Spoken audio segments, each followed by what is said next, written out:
Certo, Lucas, obrigado, assessoria do Braga. Barbieri, boa noite. Diego Pérez, da Rádio 102 FM, é um prazer falar com você.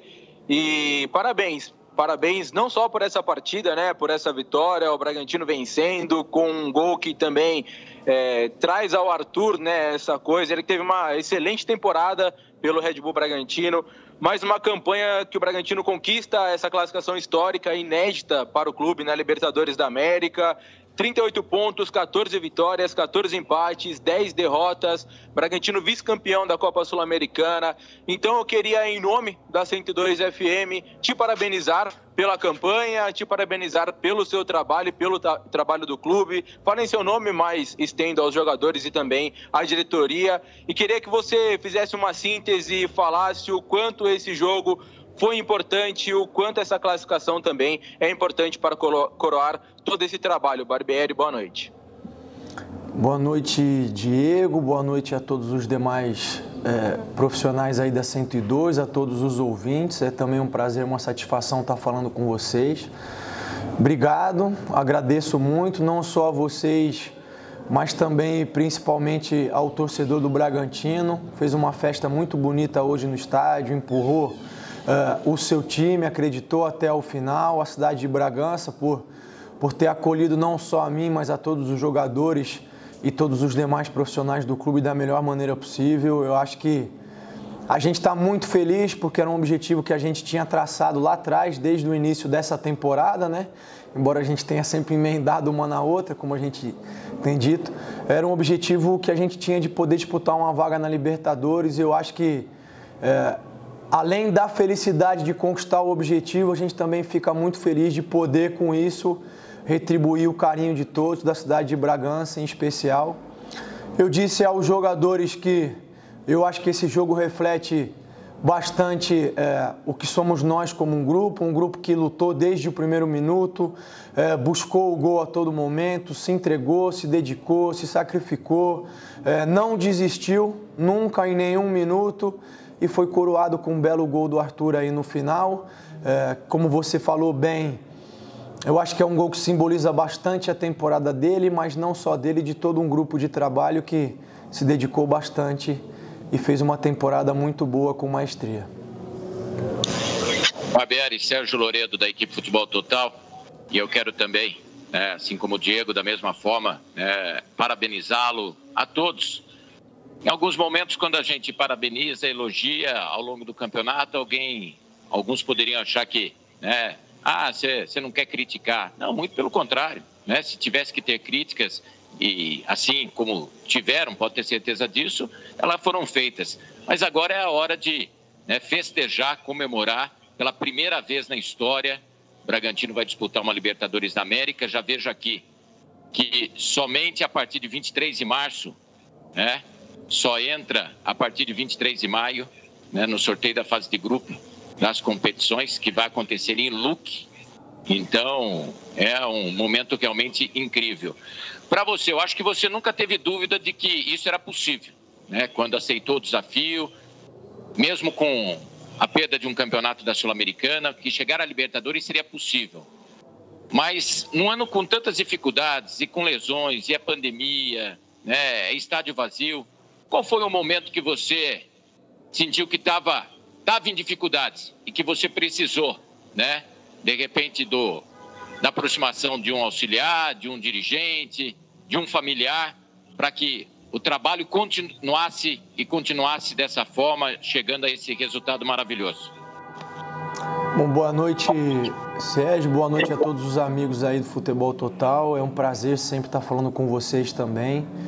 Eu agradeço as palavras, os elogios. Quero me solidarizar com você aí nessa questão das críticas. A gente sempre recebe muitas, né? Eu, em especial, como treinador, eu acho que elas fazem parte. A gente sempre reflete como entende que é possível. E fico feliz também de poder dividir isso com vocês aí, e é isso. Eu acho que a gente tem que elogiar quando sente que o elogio é verdadeiro e sincero, e tem que criticar quando sente que é o momento de fazer a crítica, desde que ela seja verdadeira e sincera. Então, me solidarizo com você nesse sentido. Em relação à temporada, Foi uma temporada difícil, muito desgastante, muito em função da gente ter emendado uma temporada na outra. Então, eu cheguei em setembro de 2020, tem um pouquinho mais de um ano de clube, já são mais de 100 jogos, e a gente jogando aí a cada 3, 4 dias, enfim, tendo que lidar com uma série de questões, né? Saída de jogadores, lesões. Eu acho que eu não conseguiria elencar um momento em especial. Eu acho que a gente oscilou como a gente já imaginava que fosse oscilar, né? Lógico que nenhum de nós planejou e gostaria que isso acontecesse. A ideia é sempre ganhar, é sempre fazer o melhor, é sempre buscar a vitória. E é claro que mesmo num momento de alegria e de felicidade como é esse momento de classificação na Libertadores, a gente tem ciência de que tem aspectos a melhorar, né? A gente, aliás, já tem ciência disso há algum tempo, e o fato da gente não vir aqui e ficar reclamando é porque o foco tem que estar sempre na solução e não no problema. Foi isso que eu procurei fazer nos últimos meses. Eu sei que a equipe teve uma baixa de rendimento por uma série de fatores. Eu não gosto e não acredito que seja possível encontrar respostas simplórias, não vou dizer simples, mas simplórias, né, para problemas que não são simplórios, são problemas que envolvem sempre uma série de fatores. E a gente sempre procurou, como eu disse, focar na solução, sempre se adequar ao que era a realidade de momento e procurar fazer o melhor. E por isso eu acho que a gente consegue uma classificação que é extremamente merecida e que vem coroar um grande ano que a gente fez. Tenho certeza de que a régua vai ser mais alta na temporada que vem e cabe a gente se preparar da melhor maneira, descansar, curtir as festas. Quero aproveitar para desejar já um ótimo e um Feliz Natal para o cidadão de Bragança, um ano novo aí repleto de bênção, de prosperidade, de saúde e alegria, e que quando a gente se reencontrar de novo em 2022, a gente possa mais uma vez construir junto uma história bonita. Fala, Barbieri, Jorginho, Rádio Alfa Mix FM, beleza? Prazer falar com você, dar os parabéns aí pela conquista aí na Libertadores. Queria que você falasse o seguinte, queria que você falasse desse jogador Jadson, que entrou nesse meio de campo aí e tomou conta e deu uma cobertura aí pro Raul, que vinha fazendo um grande campeonato também. Uma dor de cabeça legal depois aí que o Raul voltar, você vai ter com esses dois jogadores. E é o seguinte, e a minha próxima pergunta é sobre contratação. A gente sabe que a Libertadores o negócio não é diferente, o negócio é pegado. E eu queria saber sobre contratação, se você vai participar e se você acha que a filosofia aí da Red Bull vai ser jogadores mais jovens, sendo que a Libertadores a gente precisa aí de algum outro mais de cancha aí para poder disputar essa competição, que em alguns momentos a gente sentiu aí que o time do Bragantino sentiu essa falta aí em alguns jogos aí nessa temporada. Bom, boa noite, Jorge. Prazer estar falando com você, todos os ouvintes também. Em relação ao Jadson, eu acho que ele teve que segurar um rojão grande aí, né, com a lesão do Raul. Ele entrou e fez uma temporada excepcional. É um jogador fantástico, é um menino de ouro.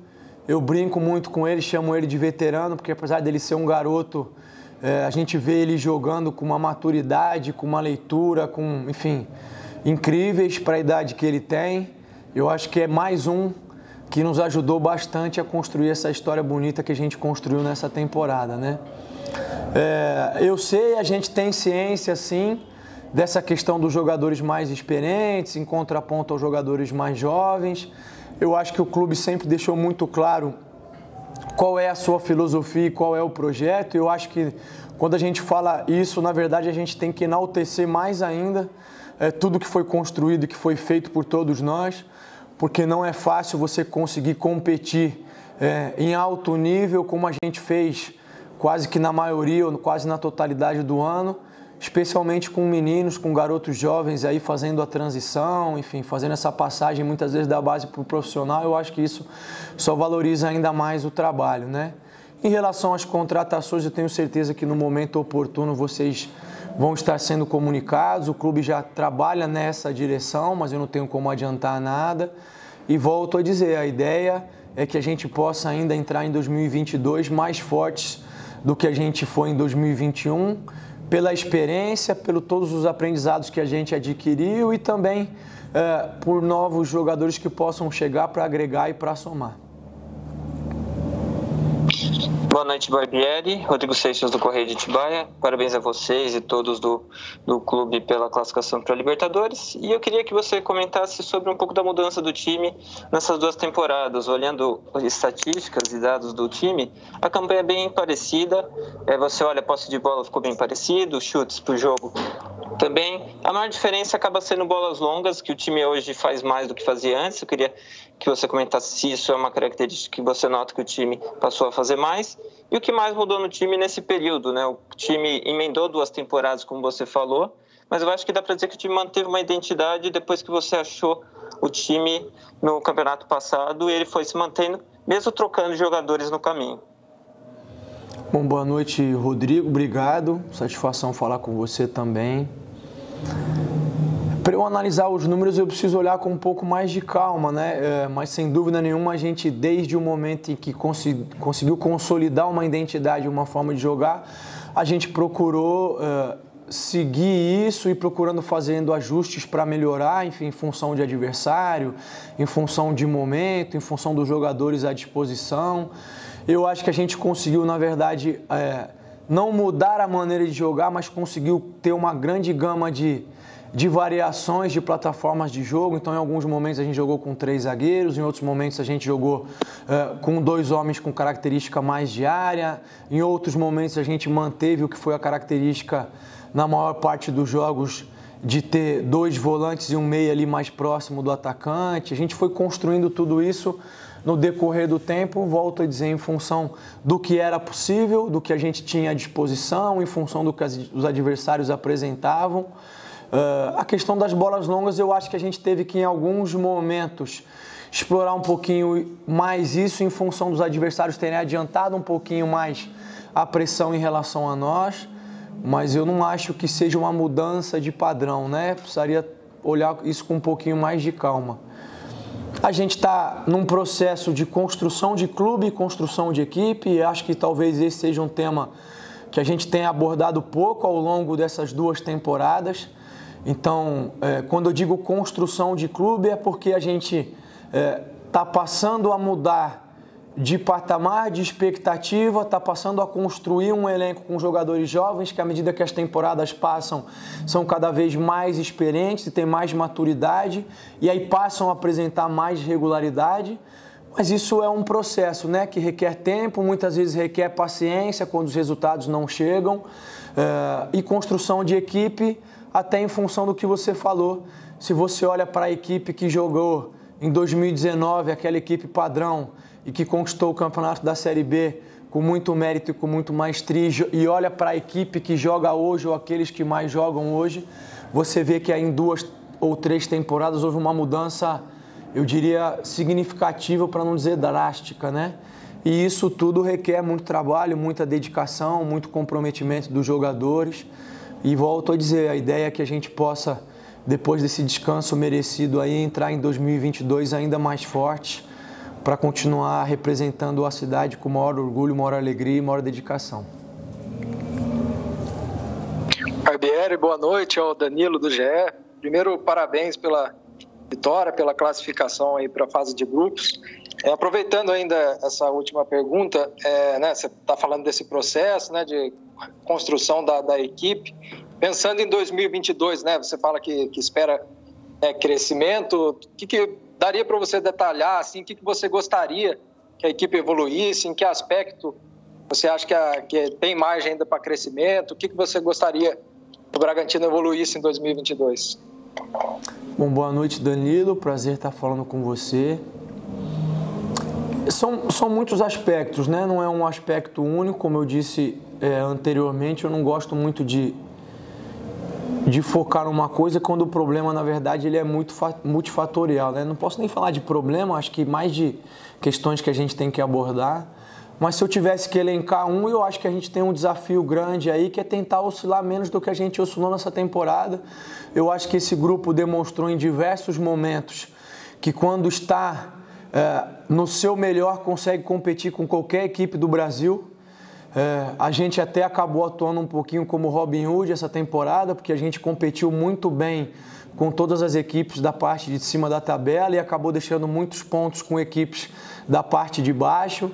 Então eu acho que a gente tem um desafio grande aí, que é oscilar um pouquinho menos, porque volto a dizer, quando a gente está preparado, focado e 100% concentrado, a gente consegue competir com qualquer equipe do Brasil. Então o desafio é a gente tornar isso uma regularidade e tentar oscilar menos durante a próxima temporada.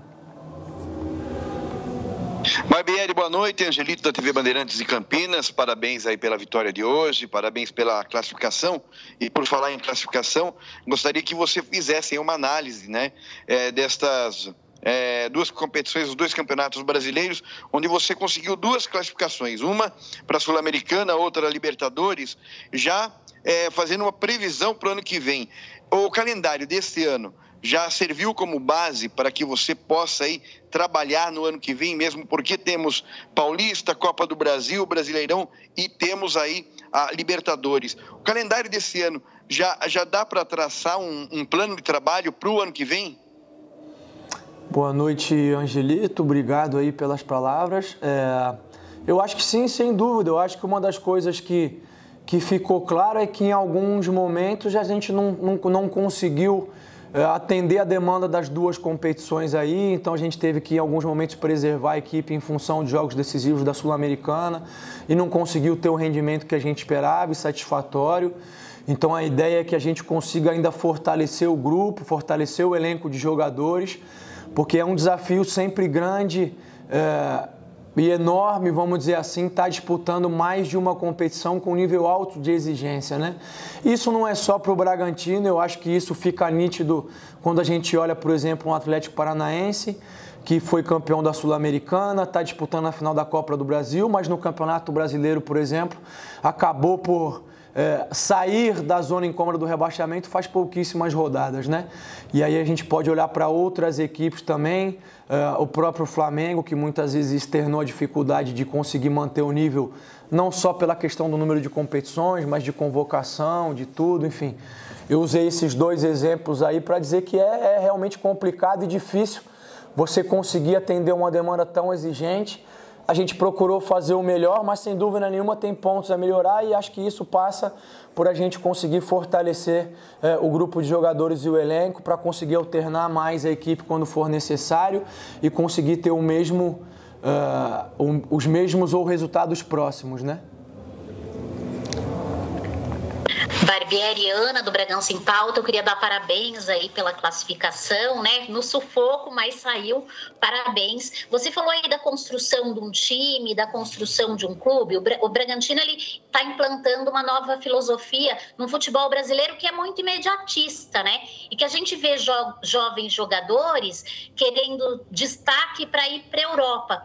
Isso não pode prejudicar, porque o Bragantino acaba sendo uma vitrine, né? A gente já perdeu o Claudinho, com essa classificação para a Libertadores pode perder outra, e a cada temporada, de repente, você não teme aí que tenha que renovar, né, esse elenco, e como fazer com que esses atletas se sintam atraídos a ficar no Red Bull, né?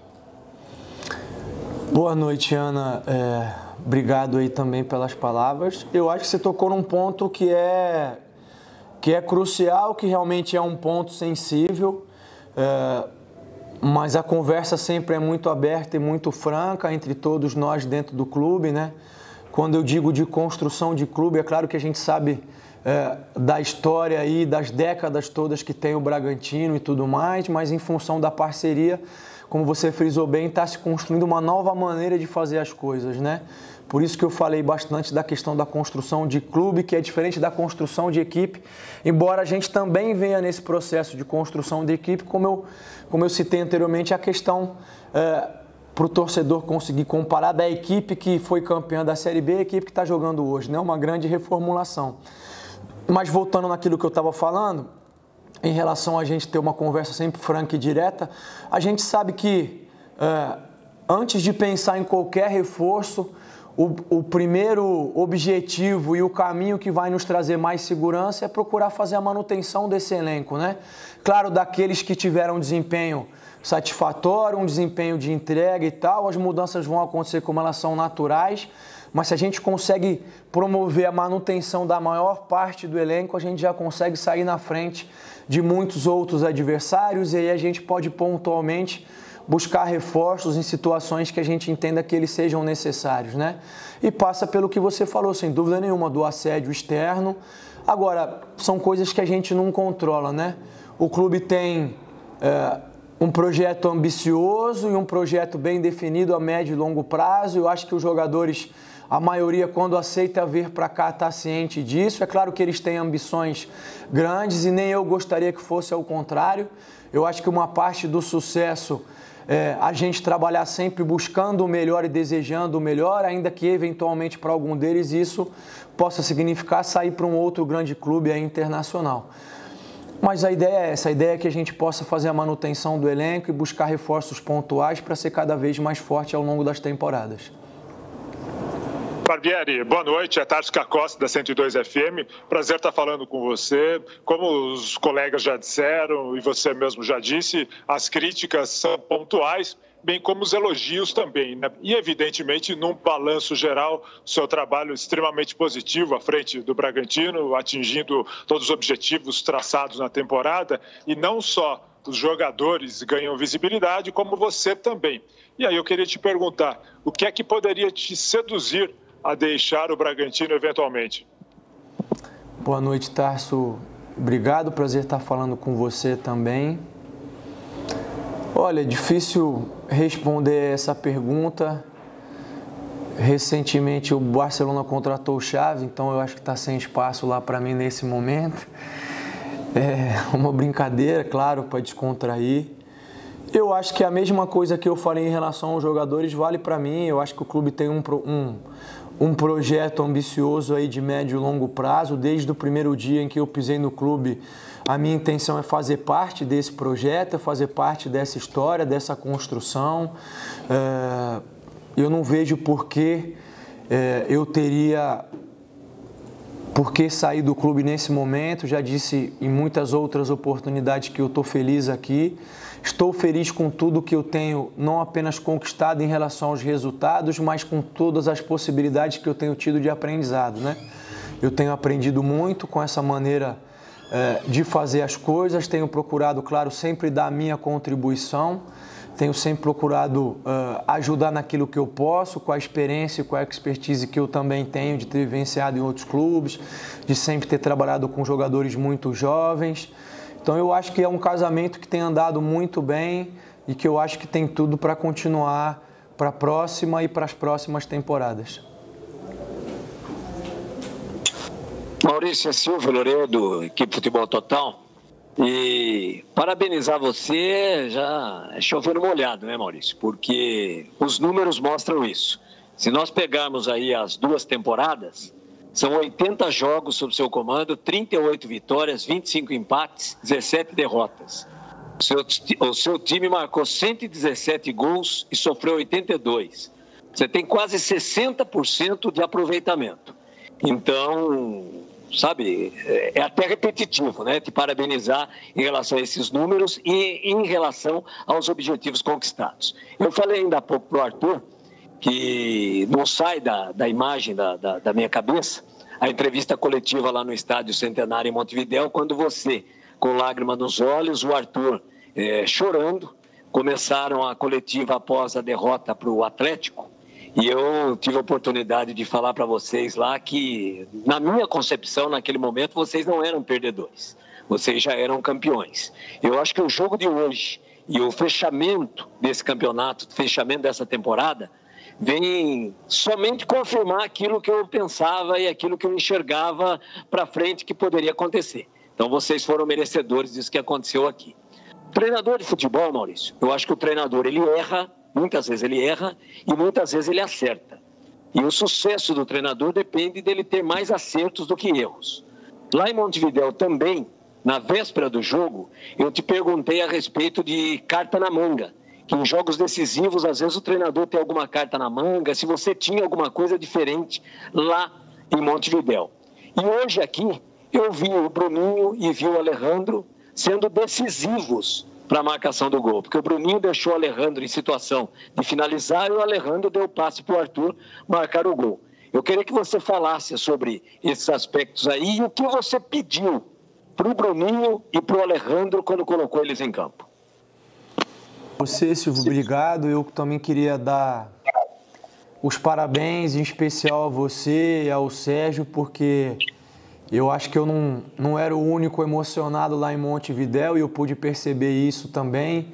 É claro que eu sei que vocês são profissionais, mas ficou evidente para mim o carinho que vocês têm não só pelo clube, mas pela oportunidade, né, de estar lá representando toda uma população, toda uma cidade, enfim, todo um povo, que é o povo de Bragança, e eu acho que vocês têm feito isso com muita maestria ao longo desse tempo todo. Então eu também gostaria de dar os parabéns a vocês e dizer que eu sempre me sinto muito confortável, sempre muito seguro a responder os questionamentos de vocês pela maneira como vocês fazem, pela maneira como vocês colocam, ainda que muitas vezes eu entendo que a gente possa discordar, mas vocês fazem isso com maestria, então eu queria dar também os parabéns a vocês aí, deixar um grande abraço antes de terminar a pergunta. Eu acho que não é segredo para ninguém que na final, em função de uma série de circunstâncias, a gente acabou chegando com um elenco ou com algumas opções que eram longe das ideais, né? Então eu tive, por não ter muitas opções da posição, que improvisar um jogador de ataque no meio campo. E aí eu quero também tecer elogios ao Coelho, porque é um jogador fantástico, é um jogador que aonde você coloca ele dentro do campo, ele joga, ele entrega, ele briga, ele é determinado, é um menino que tem uma história de vida maravilhosa, ele é um vencedor nato. Então a gente fez aquela opção e eu acabei não tendo muitas possibilidades de conseguir mudar muitas coisas, né? Mas também não quero falar nisso, eu acho que houveram outros fatores que influenciaram também para aquela decisão.